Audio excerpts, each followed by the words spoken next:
Her excitement over what Ned had told her didn't last as long as she hoped it would. In fact, it lasted just as long as it took her brother to arrive, Arthur soon spelling out some home truths. So as she and Cregan made their way to where the Starks were staying, she felt more nervous than happy, more worried than relieved. Cregan, though, was far more excited, far more curious about the night ahead, and so she tried to look forward to it as much as he was. After Ned had left her earlier that day, she had got ready to go look for her son, but as she was doing so, Arthur had come to check up on her and make sure things went well. She had explained that Ned was to tell his children, that Cregan would get to meet with his cousins, and that they would soon know of him. The mere idea of it bringing a smile to Arthur's face. But it was when she told him of Ned's plan that things became more real. He would have my nephew raised as a bastard. What is it with Stark? Is that the only idea he has? First Jay, now Cregan. He already is being raised as one. We all are, Arthur. Or is your name not Sand? It's different, Ash. We're pretending. You, me, Cregan. We're pretending because we must. But when Jay takes his throne, we won't need to pretend any longer, Arthur said. And when is that, Arthur? I wish to be myself again. For Cregan to be himself, this allows that, and there's also the North to think of. We can sign papers, have Jay declare it so, take Cregan from a line of succession. He doesn't need to give up his name, Ash, her brother said, shaking his head. We both know that wouldn't work, be it people moving against the Starks, people trying to use Cregan, what of his children? Arthur, or his children's children, we'd be potentially setting up conflicts years in the making. So this is your answer? It is an answer, is it not? She said a little angrily. Yeah. What of Jay? Jay? She asked, confused. I assume you wish to do this now? Ned said he'd speak to the king. Allow me to come forward without fear. What of Jay, Ash? People assume you're his mother. What happens when you claim one but not the other? If they know that you're not his mother, then it makes them look closer, Ash. If you're not his mother, then who is? We're not ready for the risk. Arthur. Bye. I know, Ash. This is not what I wished for you, but we're in this now. We must play it out. I'll speak to Ned. It had been like someone throwing cold water over her face. The small little ideas she had about being herself once more, the idea of Cregan resolving issues with his future, all gone in moments. It wasn't just Jay to consider either, it was Arthur too. She soon realized, and so she had sat down with Cregan and swapped one lie for another. She felt terrible that she was making him do so, but she knew it was needed, for now at least. Your uncle came to see me today, she said to her son when she found him, both of them walking in the gardens with Dusk by their side. Your Uncle Ned. He knows? He asked excitedly. He does. He wishes us to join him for dinner. He wants to tell his children. I can meet them. I can meet them truly? You can. Cregan, you can be yourself with them, but not fully. Not how I wished, for now at least. I don't understand, he said, confused. I know, my love, but for Jay and for Arthur we must still remain hidden, especially here, especially now. Because of the stag? Partly. We can't have people asking questions about Arthur, about Jay, so if they ask you, then Arthur is who he says he is. Sir Daron Sand, a friend of your father's, who claimed you as his nephew. And Jay is Jon Snow. Very well, Mother, but we can meet them. Meet my cousins? We can, and you can be who you're supposed to be with them, she said, and he smiled happily at the thoughts. When they arrived at the Starks' rooms, it was Ned himself who opened the door, and as they walked inside, she saw Jay and his cousins all sitting around the table, leaning in to Ned. She asked for a moment with him and Jay alone. As Cregan walked in and sat beside Rob and across from Sansa, Arya, and Bran, she walked with Jay and Ned to a corner of the room.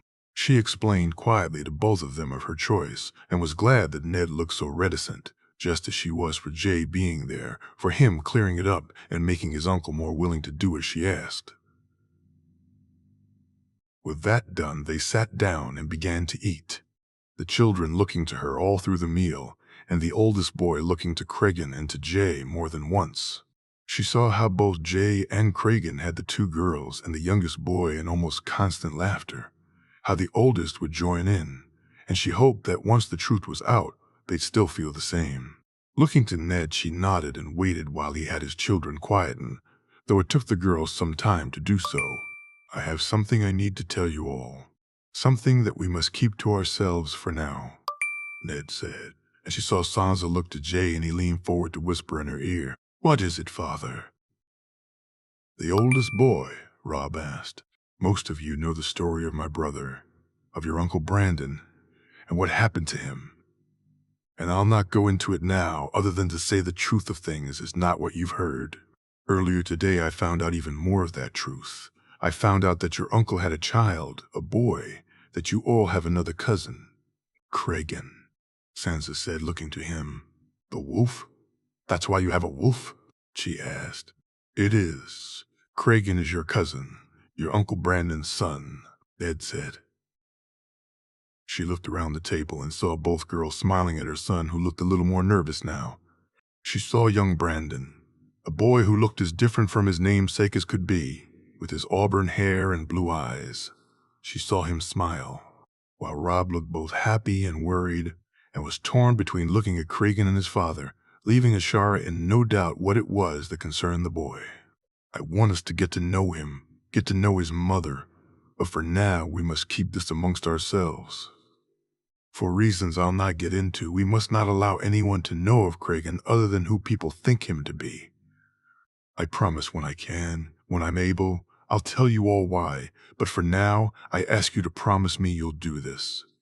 One by one, the children promised, and then the questions began. What did her son like? Who was she? Would he come to visit them at Winterfell? Why had he named his wolf so? Jay whispered in her ear that he'd be back before doing the same to Sansa and then leaving, while Ned asked Robb to go with him for a moment. Ashara just sat there looking at her son, the smile beaming on his face as he was accepted by 3 of his cousins as they spoke excitedly to him, and she looked forward to the day when they could all speak the truth openly. Highgarden, 295 AC, Sansa. She had a cousin, another cousin, and she kicked herself for not figuring it out sooner.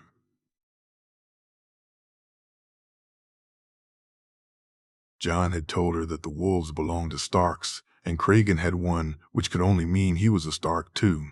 She knew then that was why Jon had changed the subject when she had asked about it, and it annoyed her a little that he hadn't told her the truth.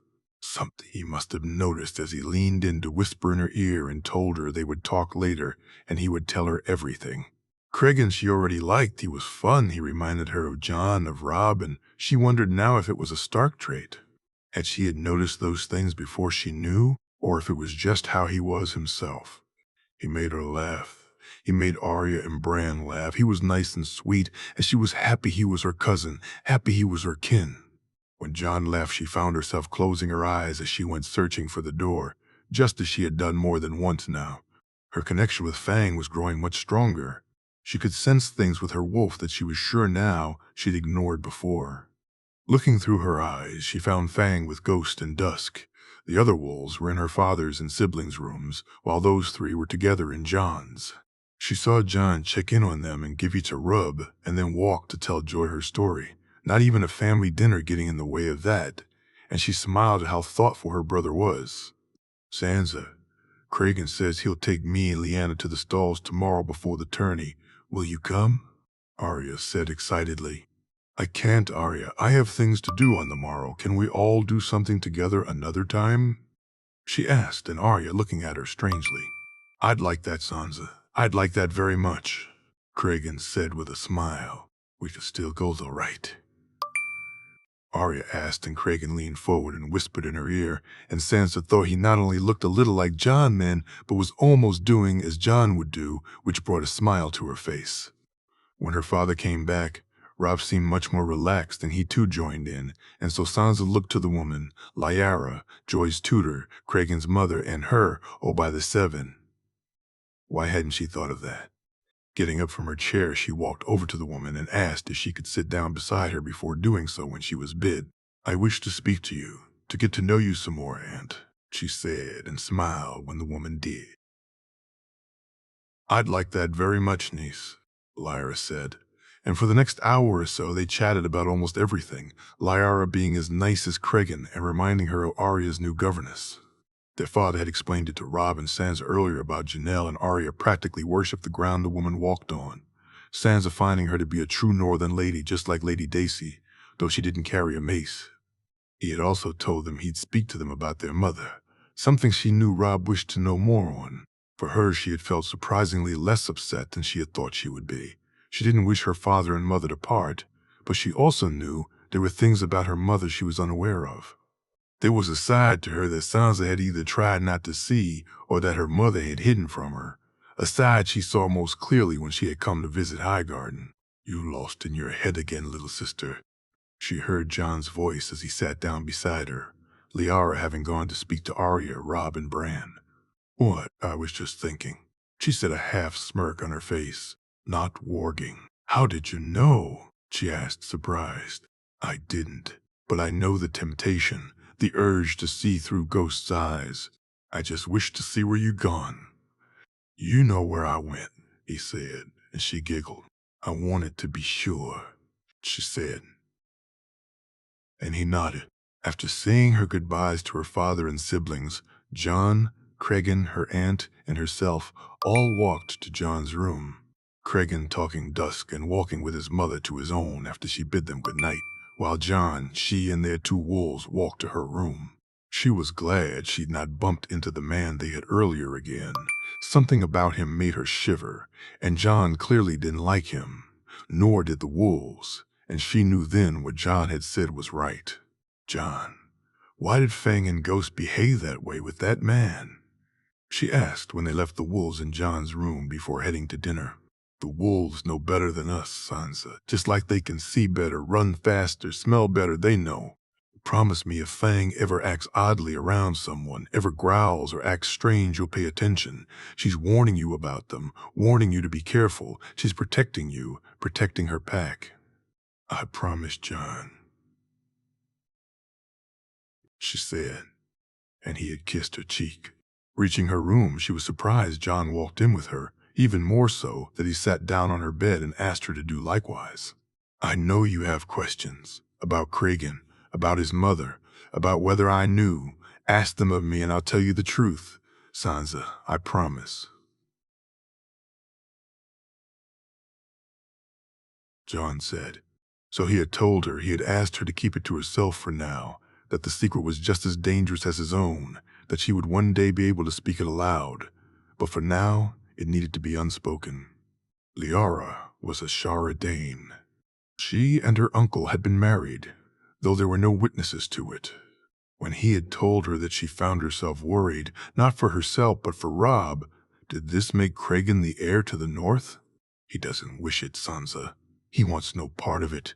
He wants a family, that is all. To be part of our family, which he is he not? He is, he's Pack, she said, and Jon smiled at her. He told her then why he hadn't told her when he had spoken of his own secret, why he had wished for her father to tell them and had needed him to know first.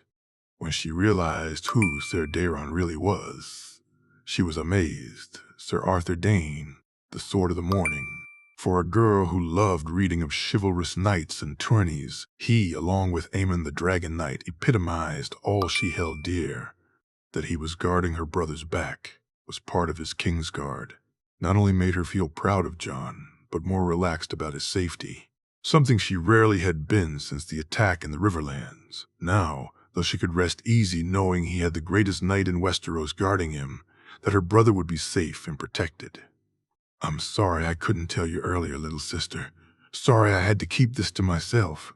I promise, though, from here on I'll tell you it all. I'll never lie to you, Sansa. I swear it. I know, Jon. She smiled. She smiled. To that end, I have some news for you. As she went to sleep that night, she couldn't help but think someone needed to write this tale down. A hidden prince guarded by the greatest knight in Westeros, working in secret to regain his throne and avenge his family. The tale had almost everything it would need, including now a beautiful maiden, a girl to grow up to be a queen, that it was her best friend and brother. The tale referred to only made it better. She slept that night and dreamed of John sitting the throne, Marjorie beside him wearing a crown, surrounded by men wearing white cloaks. She dreamed of being the sister of a king, good sister to a queen, and of wearing her own white dress and being married in front of the heart tree, of standing in a sept while her husband walked down the aisle, his cane hitting the ground with each step. Highgarden, 295 AC, Daisy. She had enjoyed immensely her mother and sister's reactions to her babe, each of them coming to see her as soon as they'd arrived. Even before properly greeting their liege lord or king, they'd come, her mother, her sisters, and her good sister along with her own babe. "Where is she?" her mother asked when she opened the door. "Really, just her? Is it, mother? Not glad to see me at all?" I've seen all your life. Now where is my granddaughter?" her mother said, smirking. She walked her into their room to the small crib John had gotten made for them, a smaller Carrie version of the much larger one he'd had made for them in Casterly Rock. The man who'd made it had also made Linesses, and the craftsmanship was exquisite. The designs of bears and lions everywhere. Her mother reached it far before she did, and by the time Daisy got there, she was cooing over Joanna, laughing while her daughter played with her fingers. "A fine little cub, both a bear and lion," her mother said, and she felt her heart swell in pride at that. "Where is my niece?" Lyra said, and soon she and Jory were doing just as her mother had, even little Liana smiling as she played with the babe. She had spent most of the day catching up with her family, Linessie telling her of Gerald and her mother alternating between holding Joanna and telling her of the changes to Bear Island. When it came to talk of the tourney, Linessie was surprised when she said she was competing. "I haven't had a good fight in more than a year. If it goes on much longer, I'll forget how to swing a mace," she said, laughing. "What of the babe?"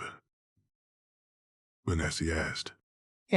"Joanna will be fine. Her father can hold her while I beat men up," she said, and her mother and sisters laughed, Jory and Lyra also competing too. When the king and queen arrived, she had been glad not to have to greet them herself, the queen especially given all the stories Jaime had told her about his sister, stories Tyrion had confirmed. She hadn't hidden from her, and she knew the woman would no doubt come at some point to see her and to see Joanna. But she was glad it would be on her terms, in her rooms, and not her going to visit the queen in her own. The note which arrived from the queen didn't arrive on its own, and she tried not to laugh at the man who brought it, as he seemed almost terrified by the large white wolf who sat at her door. "Tell her Grace I'd be most happy to see her, but it will need to be here as I don't wish my daughter to get a chill." She lied, and the man, more eager to get away from Ghost than anything else, almost ran off. "What are you doing here?" she said then to the white wolf as she rubbed his head, Ghost just licking her hand and walking uninvited into her room. She followed behind the wolf as it walked to Joanna's crib and sat down, his red eyes focused on the door, and she wasn't sure if it was John or the wolf she loved more at that moment. Reaching down, she rubbed its fur again and then climbed on the bed to wake her still sleeping husband. "Get up, you lazy sod," she said, pushing him over onto his side. "Leave me be, woman." He chuckled. "We have a visitor," she said, drawing his attention to Ghost. "What's he doing here?" "What's he doing here?" Jaime asked, sitting up in his bed. "I think he's here to protect me from your sister." She chuckled and handed him the note, watching as the last vestiges of sleep left his face when he read it. "If you don't wish her here, you don't need to allow her. I could tell her you're ill, or simply not allow her to meet Joanna. No, I'll not hide from her, not from anyone. Besides, telling her I'm ill and then competing in the melee may seem odd," she said, and he laughed. "Aye, it would. You should have your family with you, guards too, especially him," he said, pointing to the wolf. "You think John sent him?" she asked. "I don't know. Remember what he did at the Heart Tree? I asked John about it, went to thank him, and he looked at me like I was the Mad King. He had no idea what I was talking about," Jaime said, and she found herself looking at the wolf once again. "So perhaps we should thank the wolf." "Thank you, Ghost," she said, and the wolf, she swore, nodded at her before laying his head down and watching the door once again. It took some time for Jaime to get ready, and they broke their fast later than anyone else. Cersei would be arriving before lunch, and her daughter's new protector walked alongside her when she carried Joanna to her mother's room. Jaime had placed his own personal guards on her, even though she had tried to deny him, but in the end, he was right. It wasn't just her protection, it was Joanna's too. "Give me her," her mother said when she opened the door. Daisy just smiling as she handed her the babe and followed her into the room. Ghost now walking alongside her mother, making it perfectly clear who he was protecting. "Why have you got the white wolf?" her mother asked, and she told her some, if not all, of the truth about Cersei. "You think she'd try and harm my granddaughter," her mother said softly so as to not startle the babe, but it was clear she was furious. "I think it better not to take the risk. I'd like you and the girls to be there with me, just in case. She won't find it odd that you're not alone. Not that I care, but you're my family. It would be only natural you be there."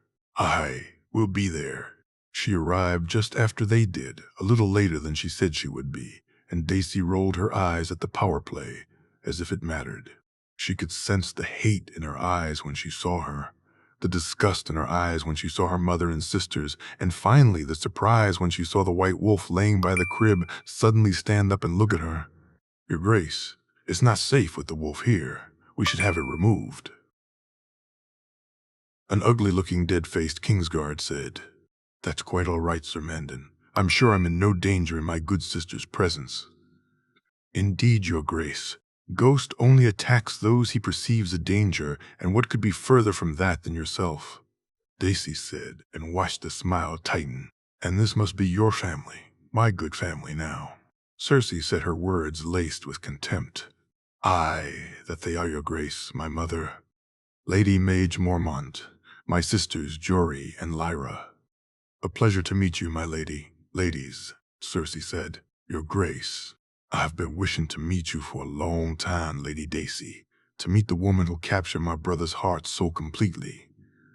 Cersei not even bothering to show she was looking her up and down. "And you, Your Grace, your brothers, uncle, and aunt have told me so much about you," she said, catching her by surprise. "May I meet my niece, Lady Daisy?"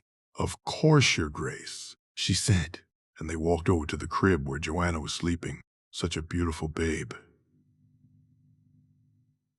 Cersei said, her voice almost strangled. "I thank you, Your Grace," she said as Joanna woke, opening her eyes. When she saw them looking at her, something must have clicked in Cersei, something strange, as for a briefest moment she saw a genuine smile on her face before she reached in to touch her cheek. So concentrated were both of them on the babe that neither saw Ghost's haunches raise nor his teeth become bared, and no one in the room heard him change position. Where before he was facing the door, now he was facing the Queen herself, and had she noticed she'd have realized he was ready to pounce, his muscles tensed, his teeth bared. He was ready to spring and attack if needed. "I had hoped she'd have blonde hair like my family, but I suppose it's more fitting that she takes after your own," Cersei said, her voice dripping with condescension. "And yet she's clearly Jaime's daughter," Daisy said, and watched as the Queen's hand shook. "She is my niece, it is true," Cersei said bitingly. "And your own children, Your Grace?" she said, and the Queen's head turned so quick she thought she may snap her neck. "What of them?" Cersei set a grimace on her face. "They are well, Your Grace?" she asked with a smile. "They are. Have you met them, my lady, seen them?" "I haven't met them, no." "I've seen them, though. They do you. You proud, Your Grace. It's clear with the Crown Prince especially just how much of you is in him," she said, and almost laughed when Cersei smiled proudly. "Joffrey is what a true prince should be." "He is," she said, and so wrapped up in her own pride was she that Cersei never noticed the sarcastic tone Daisy used. "I hope we can speak again soon, Lady Daisy. Perhaps you and my niece could come visit the Red Keep. I'd still like to see you both again," Cersei said, and she nodded. "I look forward to it, Your Grace." "Lady Mage, ladies, Lady Daisy, I look forward to getting to know you all better." "As do we you, Your Grace," her mother said, and they watched as the Queen walked from the room. Once, she had Daisy walk back to the crib and took her daughter out holding her close as she sat down on the chair. "That woman is a cunt," her mother said, and she couldn't agree more. Highgarden, 295 AC, Kragan. While he had enjoyed the dinner, this was far more fun. Walking with his cousin and her friend much more to his liking. Arya was a little bundle of energy, and together with Lyanna Mormont there was no telling what would take her attention as they walked. Dusk and Nymeria walked behind them for now, but both wolves had been taking time to run off ahead of them and run back to check if they were all right. With the melee due later that day, he had gone to his cousin early, finding her already dressed and waiting, and then finding them joined by Lyanna Mormont not much later. Now, as they walked around the stalls, he was glad he'd eaten and rested. Well, as just trying to keep up with them was tiring. "Damn, it's not open," Arya said. "What's not?" he asked. "The candied apple stall. John bought us some the other day. They're so good." "You're hungry?" he asked, and she shook her head. "No, but I could eat a candied apple, Lyanna too, couldn't you?" "Couldn't I what?" Lyanna said, her attention having been obviously elsewhere, and Cregan looked on while the two girls spoke quickly to each other. "Eat a candied apple." "I could faster than you," Lyanna said, smirking. "No, you couldn't. Want a race?" "We can't, stupid, it's closed," Arya said smugly. "Then how about a real race?" Lyanna said, rushing off with Arya racing behind her. "Arya, Lyanna," he shouted, but they were soon out of sight. As he moved after them, he heard his name being called and turned to see Joy with some of her guards walk towards him. "Joy, why didn't you tell me you were coming here?" she asked, annoyed. "I didn't know you would wish to come. Besides, I was with Arya and Lyanna," he said, and she scowled. "And not me? Sorry. Do you wish to join us, my lady?" he asked, and she nodded before laughing. "Us? There's just you, Kragan." They ran off. "Come help me find them." He found them soon enough. Both girls drinking water and clearly out of breath, looking anything but the ladies of the two houses they were. Hair messed up, sweat running down their faces, clothes in disarray. If this was what ladies of the North were like, then the rest of the realm could learn from them, he felt. "That's what you get for running off," he said, laughing as both girls glared at him, almost matching expressions on their faces, though they were soon replaced with curiosity when they saw Joy. "This is Lady Joy Hill, the heir to Castamere. We met. She got John to buy us the candied apples," Arya said, and he thought he saw a little jealousy on her face. "Candied apples, yummy, Kragan," Joy said. And he watched as the two girls looked at each other while Joy looked them both over carefully. "Well, unfortunately, the stall is closed," he said. "Candy sticks yummy too," Joy said, and he saw Arya and Lyanna look much more interested now. "Fine, we'll get candy sticks." By the time they reached the stall, things had moved on with the girls, Joy seemingly deciding she'd heard enough to not play her game. He had asked John about it one day, how she seemed to switch almost at will, one moment being almost childlike, and the next being the refined lady she was. Joy likes to play both for the fun of it, and also because people relax more. They show you more of themselves when they think you're not so smart. "I don't understand." "You see Walder there?" "Aye." For years, Walder couldn't speak, could only say one word, Hodor. It got so much that not only did people think it his name, but they thought him a fool. An idiot. Do you think Walder is a fool? No. But if you had, would you be worried what he'd think? Would you try and play a mummer with him around? No. Exactly. Joy has figured it out better than all of us. What started as a game, as a way to have fun, as a way to be a child, has developed.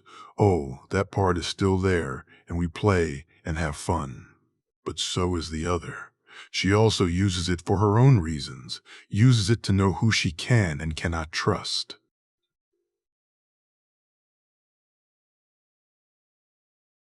He was looking at it in full use now, Joy at first being the child and then the lady, and all three girls seeming to come to some understanding between them. After buying the candy sticks, they walked around the stall some more and then walked down to the river. The Mander flowed in front of them, though this part was no more than a stream, and after taking a seat by the tree, he and Joy began to talk as the wolves ran off to play. "I like them, they're fun," Joy said, as they looked to see Arya and Lyanna mock spar with some sticks they'd found. "I like them too," he said, and she looked at him curiously. "Do you?" "What do we have here then, girls playing warrior?" He heard the snort, and he looked to see Joffrey and Marjorie along with their guards walk into view. "Your Grace," Cregan said as he and Joy stood up. "Oh, look, it's the bastards too. Where's the other one? Where's Jon Snow?" "I'd have thought him with you, especially with that one," Joffrey said, looking to Joy, a sneer on his face. "Your Grace, maybe we should. Perhaps we should head back. The tourney is due to begin in a little while," Marjorie said, trying to make the prince leave. "We don't need to. Why, we're privileged to see our own melee here. Look at those two. Are they even girls?" Joffrey said, laughing. "They are my friend's cousin," Joy said, and he watched as the expression changed on the prince's face. "Cousin, we're not related, you little bastard. Do you even know who your mother is? Some whore? No doubt, you may be my uncle's whelp, but you're no kin of mine." "Then I am most grateful for it, your Grace. I find I'd rather be the daughter of a whore than the son of a queen if this is how a prince acts," Joy said, and while he admired her backbone, he saw immediately how wrong it was of her to say it. "Why, you little bastard," Joffrey said, and he moved towards Joy, his hand reaching for a small knife he carried on his hip. Time seemed to stand still. He moved in front of Joy and watched as Marjorie was almost pushed to the ground when the prince shrugged her hand away. Arya and Lyanna came running up the hill from the stream, and as the prince took his knife out, he saw the black blur and heard the scream as the knife fell to the ground. "Ah!" The prince screamed, and Cregan watched on as the blood dripped from his hand, as then he fell to the ground also and cried, as both Dusk, who had bitten him, and Nymeria, who was growling at the guards, bared their teeth, Dusk howling loudly a moment later. Highgarden, 295 AC. Good. He had not got to spend as much time with his newly discovered nephew as he'd have liked, and they'd not covered what it was the boy wished for his own future. Not that he doubted his mother and Jon and what they'd told him, but he'd liked to hear it from Cregan's mouth. The dinner had gone well, though he had been surprised to be pulled aside by Ashara and by what she had said to Jon and himself, even if he could see now the reason for it. It was Robb's reaction he'd not counted on. His son clearly thinking of his own future, and so he had pulled him aside to try and assuage his doubts about what this would mean for him. "I know you have questions. Go ahead, ask them," he said as he stood facing his son. Am I? Is he the heir to Winterfell? He doesn't wish it. Robb, the situation is complicated, but he doesn't wish it. But he is, isn't he? Robb sighed.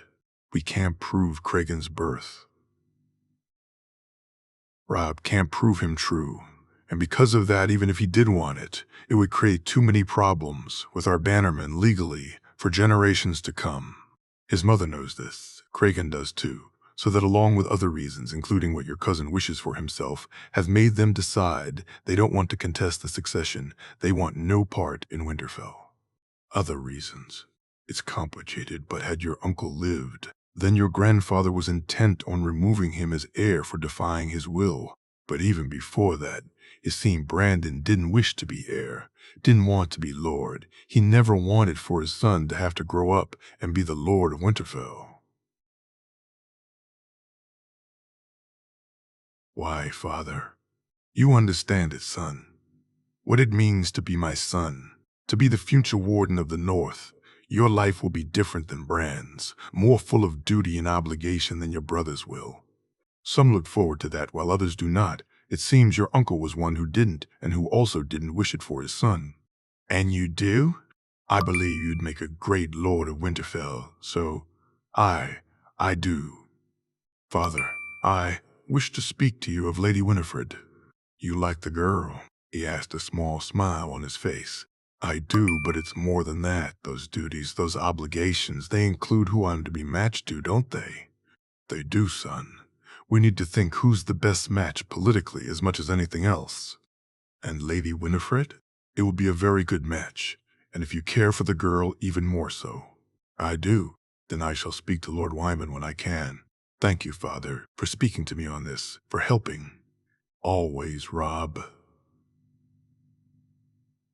Try with your cousin, will you? He seems like a good lad. He is father. He had slept well after the dinner, Lia laying on the floor at the end of his bed. His nephew seemed well on the way to being accepted by his children. Arya even asking him to take her to the stalls that morning. He knew Jon would speak to Sansa, his nephew having perhaps the closest relationship of all with his oldest daughter. And not only did Robb seem to like Kragan, but he seemed to accept that he was no threat to him. That his son also wished for a match with Lady Winifred filled him with joy. Also, Jon had been right, he had known, and the thoughts that both of them would be betrothed to girls they cared for made him feel so much better than he had dared hope. Though he knew that meant he would soon have to face the other betrothal issue, the one he would have to reject. He had seen enough of the prince during the altercation with Jon and Joy to see where Jon's doubts about the boy had come from, but was it enough of a reason to reject the betrothal? Enough so that Robert would accept it. He doubted it and was playing it over in his mind when the note came. My lord. Shh, Jory said, handing him the note. Who from? He asked. One of Lady Olenna's large guards. My lord. Jory said as he opened the note. Lord Stark.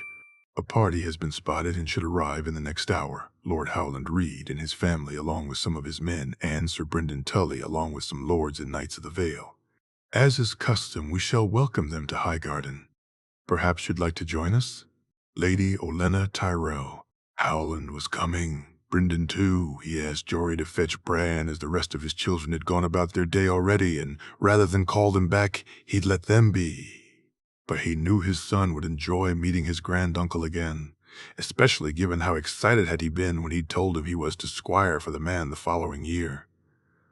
When Bran arrived, they made their way to the main entrance, meeting up with Sir Garland along the way, the knight giving him a warm smile and ruffling Bran's hair to a giggle from his son. Gods, I hate these things. I hope this is the last of them today, no offense to your lords, Lord Stark. I understand. It's one of the worst parts of responsibility, the formality, he said, and Sir Garland nodded. This is the second one this morning already. Lord Stannis and Lord Renly arrived not more than a couple of hours ago. The king welcomed his brothers. No, he did not, though I believe he broke his fast with them. That explained a lot. He had wondered why Robert hadn't sent for him already this morning. He'd pouted like a child when he told him that he would be having a family dinner the previous evening, almost demanding he cancel it and eat with him instead. Thankfully, common sense prevailed, and he was spared the sight of his friend gorging himself on food and wine. To say he was shocked at both his appetites and his behavior was an understatement, even after what Jon had said about him. To see him openly grope the servant girls was nothing new, but to do so while trying to hold a conversation with him was. For someone who wished his company constantly, Robert couldn't even bring himself to rein in his tendencies when they were together. Lord Stark, Sir Garland said before nodding and walking to his father's side. Sir Garland. He lined up alongside the Tyrells, all of them there, except for Marjorie and Loras, and when he saw his old friend riding his horse, it brought him back to a time many years past. He'd not seen Howland in over 10 years, not seen Lady Gyanna during that time either. Now to see them both riding, to see his friend's children with them, Ned found the smile on his face to be one of his most genuine. He saw Bran looking excitedly to Brynden, and he noticed the rest of the party that rode with Howland, some of his Crannogmen, and the lords of the Vale. Seeing Jan and his sons, Lord Horton Redford, Sir Eustace Hunter, Lord Lionel Corbray, and some of the other familiar faces, he was brought back in time yet again. He noticed a young lad wearing House Bolton colors and then remembered that Roos's heir was squiring in the Vale and quickly made a note to speak to the boy. It felt like it took an age for the introductions, and finally, his old friend was standing there in front of him for the first time in many years. Howland, he said, and greeted his old friend warmly. Ned, you know my wife, Lady Gyanna, and my children, Mira and Jojen. I do, Lady Gyanna. A pleasure to see you again, he said, kissing her hand, though small and slight. Lady Gyanna was as far from the typical look of a Crannogwoman as could be. She was still incredibly beautiful, and though wearing riding clothes, she was as always dressed very elegantly. "Mira, Jojen, it's good to see you again." "You too, Lord Stark." He told Howland they'd speak later when he had settled and said his hellos to Jan and the others, Brynden immediately laughing and japing with Bran. He didn't even have a chance to get back into the keep when the servant Robert sent found him, and while he had no wish to, he had really no other choice but to join the man for an early lunch. Brynden said he'd allow Bran to show him the grounds for the tourney, and so he nodded and went off to Robert, disappointed to find him drinking already. "Ned, come join me. One thing about the damn roses, they know a good wine." "It's too early for me, Your Grace," he said, taking a seat. "Piss on at Your Grace stuff. I'll not have you be like the rest of them. Not you, Ned." "Robert," he said uncomfortably. "Ha, still the same, even after all these years. I had thought you'd changed when I heard of Cat." "That was different. I had no choice," he said stiffly. "Ah, I know that, Ned. God, you're still so serious all these years later. You're almost as bad as Stannis," he actually chided me, Ned. Me the bloody king, and he chided me for not greeting him. "Bloody fool arrives late and I'm in the wrong." "You should have met him, Robert. He's your brother and a stickler for protocol."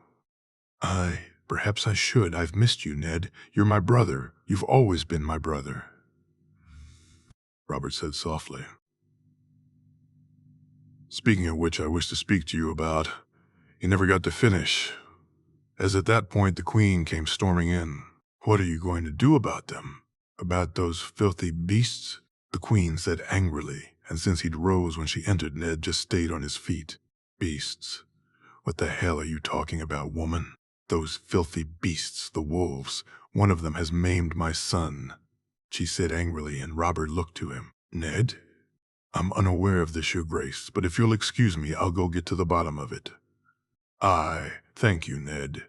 He practically ran from the room, finding Jory running to him to inform him what occurred, and then he, along with his captain and more of his guards, set off to find his daughters, sons, and nephews and their wolves, wondering what the hell had happened.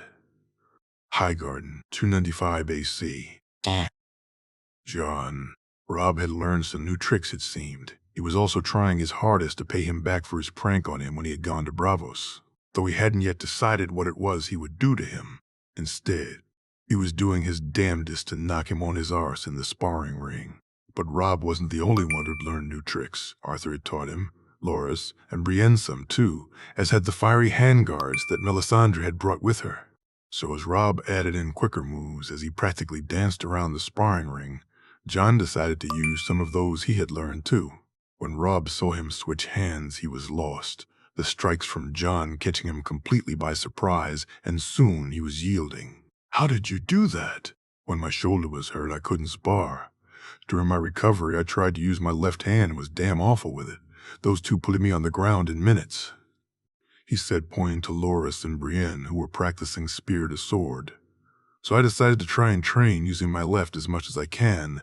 I'm no more than a beginner with it, but it can catch people out." "I thought I'd get you," Robb said, smirking when he shook his head. "You may still. That's the thing, brother, no matter how good you are, one slip, one distraction, and you're done for." "That's what Syrio said, though he said it better," Robb said, rolling his eyes at him. "Oh, did he, Stark?" Jon said, moving his sword up. "He did snow." "He did snow," Robb said, laughing. "He never got to take a strike." The wolf's howl and Grey Wind running off soon stopping all thoughts of a spar. He didn't even need to look to Robb to know he was running after him. Both of them trying desperately to keep up with the gray blur in front of them. When they finally caught up, Jon saw a group of the Crown's guards angrily arguing with their own. "Jon," he heard Joy's voice say, and he'd not heard her ever sound so scared as she ran to him and grabbed him tightly. "Joy, what happened? Are you hurt?" "Jon, please, you have to stop them," she said, panicked. The next few minutes were perhaps the closest to a full-scale battle Highgarden had come to in its history. More and more of the royal guards arrived, including Sir Barristan, and a tall, pock-marked-faced one. Sir Richard Horpe, he believed. Then his uncle, Jaime, Geryon, and more Lannister guards arrived, and while he held Joy in his arms, He saw Robb speak to Arya and Lyanna Mormont, and Cregan being spoken to by Sir Barristan. What happened, Joy? As she told him, he felt it then. Felt his dragon began to rise, the fire threatening to overwhelm him. The Ponzi prince had threatened her, scared her. He looked over her shoulder and saw her father walk towards them. Joy, here's Papa. He'll wait with you while I see what's happening. I'll be back in a moment. Promise, she said tearfully. Promise, he replied, kissing her forehead. John, Jerian asked. I'll sort it out. She's scared, Jerian. He sat as quietly as he could, Jerian nodding as he handed Joy to him. He walked over to see Cregan speaking angrily to Sir Barristan, and to see Jaime and his uncle arguing with the knight too. We need to bring him to the king. He wishes to get to the bottom of this, Sir Barristan said. Then we'll bring him ourselves. You have my word on it, Sir Barristan. Wah, his uncle said. I also have my orders, Lord Stark. You may join us, but the lad needs to come with us now, the girl too. No, he said, and Sir Barristan looked to him. I'm sorry, John, but we have no choice, Sir Barristan said, and he saw the knight was trying his best to say things without words. Joy is upset, sir. She needs to be with her father, to stay with people who care for her so she can be calmed down. Being taken away by knights, even gently, would do her far more damage than today's events already have. Surely his grace could understand. My uncle's given his word, and I'm sure Lord Jaime would too. We'll bring them both to his grace momentarily.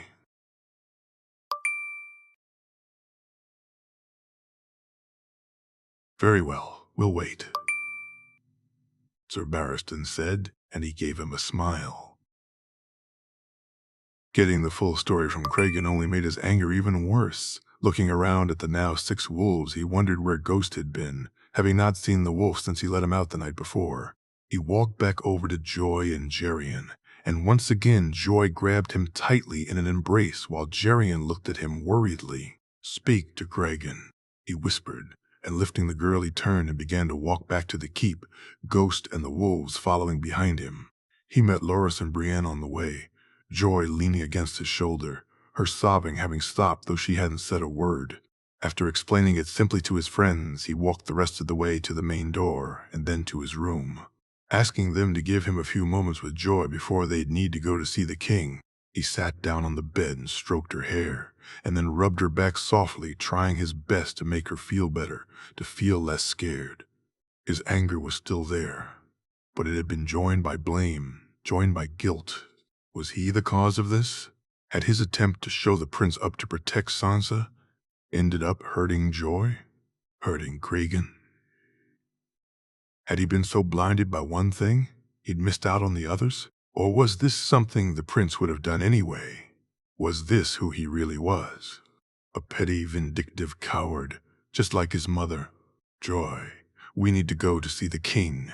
No, she said, shaking her head, and he felt her tremble against him. We need to explain what happened. For you and for Cregan. I'm frightened, John. I know, but I'll be with you. I'll hold your hand. Do you think I'd ever let anyone hurt you? No, she said, shaking her head. Look at me, he said, and she looked to him, her eyes still red from where she'd been crying. I'll protect you always, I promise. Promise, she said, and he nodded before kissing her cheek. He helped her down to her feet and took her hand, walking with her towards the main hall where the king was waiting. Whatever they tried to do in here he'd be ready for. Whatever it took to keep her safe he would do. He looked to Arthur, to Walder and Jors, all of them hearing what had happened. Arthur putting his full helm back on, but showing he knew, and they began to walk. Highgarden, 295 AC, Marjorie. She stood in the room with her grandmother and brother, Willis, having been called for advice. After telling them what had happened and finding out what the king planned, the talk had turned to what she should do, what she should say. The truth, grandmother. I'll speak the truth. It's not that easy, child. The crown won't take kindly to the truth. Her grandmother said, then they can go to the 7 hells, she said. Marjorie, Willis said. Willis said, no, Willis. He took out a knife for a little girl. People need to know of this. It's not that easy, Marjorie. Her brother said, it is. What would John think of me if I lied? If I stood there and claimed I didn't see, he'd understand, Willis said. Willis said, have you seen him with joy, Willis, even were it not? What I should do, have you seen him with joy? Aye. Then you're a fool if you think he'd understand, if you think he'd ever forgive me for not standing up for her. She said, and her grandmother nodded. She's right. He loves that girl. No, she's right. The crown can go to the 7 hells. She felt relieved when they walked to the hall, though not so much when they got there. The queen was in full rant, and the king content to allow her. She looked at Cregan, who stood there with his mother in the middle of the floor, the boy standing silently while around the room. The expression on the Lannister guards and the Lannisters themselves were furious. You set your wolf onto a prince, attacked a prince of the realm. Have you any idea of the sentence for maiming a prince for attacking my son? Cersei basically shouted, Enough. You scared the boy enough. What have you to say, lad? The king asked. Arr! Prince Joffrey seemed angered by Lady Joy. Your Grace, he called her a bastard, said she was no kin of his. Cregan said, and she watched as Geryon Lannister made a move forward, only for Jaime to place a hand on his chest, stopping him. You did what? The king said, turning to his son, Joffrey standing there with a far larger bandage than the wound would need, she felt. The bastard is lying. They attacked me. I demand he's punished appropriately. Joff's hand may never be the same again. Cersei said, and she watched the king sigh. Who am I to believe? Where is Lady Joy, Lady Marjorie? I'm here, your grace, she said, stepping forward just as Jon and Joy arrived with his guards, Jon giving her a reassuring nod. What say you, Lady Marjorie? What happened this morn? She told them then of walking with the prince and coming across Arya and Lyanna Mormont sparring with sticks, which made people laugh and both girls frown. She told then of how Joffrey had spoken, of what he'd said to Joy and what Joy had said back, and she ignored the scowl on Cersei's face as she did so. You lying bitch, Joffrey said, and moved only for the king to look at him. You apologize now. Do it, or so help me, I'll maim you proper. The king said, and Joffrey half-heatedly apologized. Continue, Lady Marjorie. She told him then of how Joffrey had become enraged and moved towards Lady Joy, how he reached for the knife at his hip, and how Cregan had stood in front of Joy, then how the Black Wolf came from nowhere and bit the prince's hand, forcing the knife to fall to the ground. He had a knife in his hand? The king said, and she thought he looked ashamed. He did, your grace. I thank you, my lady, and you have my apologies. You had to see that. Lady Joy, do you have anything to say? She watched as Jon walked with her to the center of the room, holding her hand and nodding down to her, and as Joy told the same story as she had assumed Cregan had. Looking on as Jon never once looked anywhere but at Joy's face, as he watched her speak and as his fingers squeezed her hand to make her know he was with her, she felt herself smile, knowing he was hers and she was his. I thank you, my lady. I'm sorry you were put through that. I'll deal with my son, Lady Lyara. I'll not punish your boy. However, he was wrong to speak to a prince in such a fashion. Perhaps he'll see to his own punishment, the king said, and it was clear by his tone that he knew Cregan would face none. I will, your grace. Good. Then let that be the end of it, he said, and made to get up. What of the wolf? The beast maimed my son. Is he to be unpunished too? Cersei said incredulously. I forgot about the damn wolf, the king said. Fine, Sir Ilyn, see to it, he said. And then there was uproar. Jon had to grab a crying. Joy. Each of the Stark children moved angrily. Even Sansa, needing to be held back by her brother. Lord Stark moved to the center of the room and looked to the king. Your grace, surely not, Ned Stark said. It's a damn wolf, Ned. They're not pets. The wolf was a gift from me, your grace. If anyone is at fault for its actions, then it's I, Jon said as he held Joy. I've made my decision, lad. The wolf must die. No, Gerion Lannister said, moving forward. No, you dare say no, the king? Cersei said. I do when he's been led astray by a vengeful woman. You may be my queen, but I swear it, you are no family of mine, not after this day," Geryon said, and she watched the queen's face drop. "The wolf stood in protection of my child. Had I been there, I'd have taken his damn hand off myself. So if you wish to punish the wolf, then you'll need to punish me first. By the law of the land, any accused is allowed a trial by combat. I stand as the wolf's champion," Geryon said to loud noise. "I can't allow this," the king said. "I'm afraid you have no choice, your grace. You wish to harm the wolf, then by the laws of the land, you must accept a champion to stand in his place. Am I wrong, Sir Barristan?" Geryon said. "I'm afraid he's right, your grace. Once the offer's been made, it must be accepted. Damn it, I'm not having a trial of combat for a wolf," the king said. "Then you must remove the sentence on the wolf, your grace," Geryon said. "No, you cannot," Joffrey shouted, and then was silenced with a glare. "Sir Boros," the king said, and the knight stood forward. "Your grace, you were guarding my son this morn, were you not?" "I was you, grace," the knight said worriedly. "Well, since you failed in protecting him this morn, you have the chance to regain your honor. You and Lord Geryon will fight on the morrow. A yield will be acceptable. Do you agree, Lord Geryon?" "I do, your grace." "Good. We'll decide this then," the king said as he walked out of the room. She wished to go to Jon then, but her grandmother whisked her from the room far too quickly, and it wasn't until later that night that she actually got to speak to him.